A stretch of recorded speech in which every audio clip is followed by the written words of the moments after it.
Let's start you off here at 9:30 with today's health headlines. And we are hearing so much about how technology is advancing cancer care. One of those cancers is prostate cancer, which is one of the most common types. Joining us to talk about a fairly new procedure, which is showing good results, is Dr. Preston Sprinkle with Yale Cancer Center. Thank you for your time. Good morning. Good morning. Yale was one of the first centers, we understand, in the country to do this procedure for prostate cancer. First, tell us about the procedure. What is it called? What are the results? Sure. So the procedure is called the Tulsa procedure. It uses high-intensity ultrasound waves to destroy prostate tissue and prostate cancer. So we've been, yes, we're one of the centers, and actually someone on our team was part of the very first procedure that was done in the U.S. So we definitely have a strong history with this procedure. Wow, that is so fascinating, doctor. Can you tell us about what are the advantages to this procedure as opposed to what was done previously? Can you kind of outline the differences for us, for those who don't know too much about this new technology?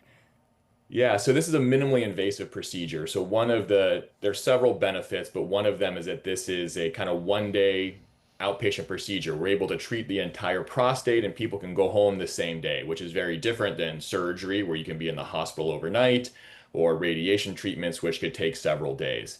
In addition, it's done inside an MRI scanner, so it has very precise control of where we treat, and it allows us to treat either part of the prostate or even the entire prostate if necessary, to get all of the cancer cells that we are trying to treat. Very interesting. And you know, I'm obviously, I don't know much about prostate cancer. However, I would imagine, and please correct me, that this procedure would only work if it's a lower stage cancer. How does that work? Yeah, no, you're absolutely right. So it is really only for people or men who have cancer that is localized to the prostate. So this is typically what we would call intermediate risk prostate cancer.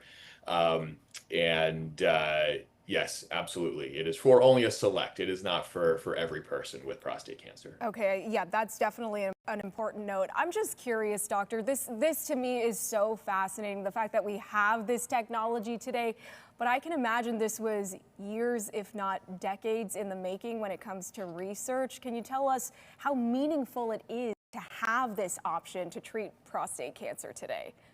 Yeah, the basics of this started about 20 years ago, and the company has been sort of progressing along very well.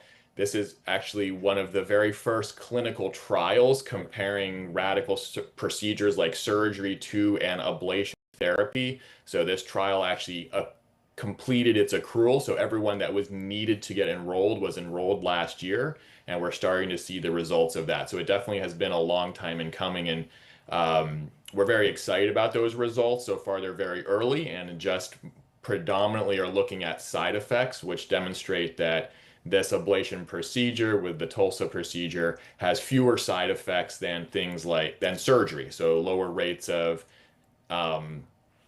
erectile dysfunction, so difficulty with erections after the procedure, lower rates of urinary incontinence, faster recovery and getting back to work within a week rather than a month, and much less sort of pain after the procedure.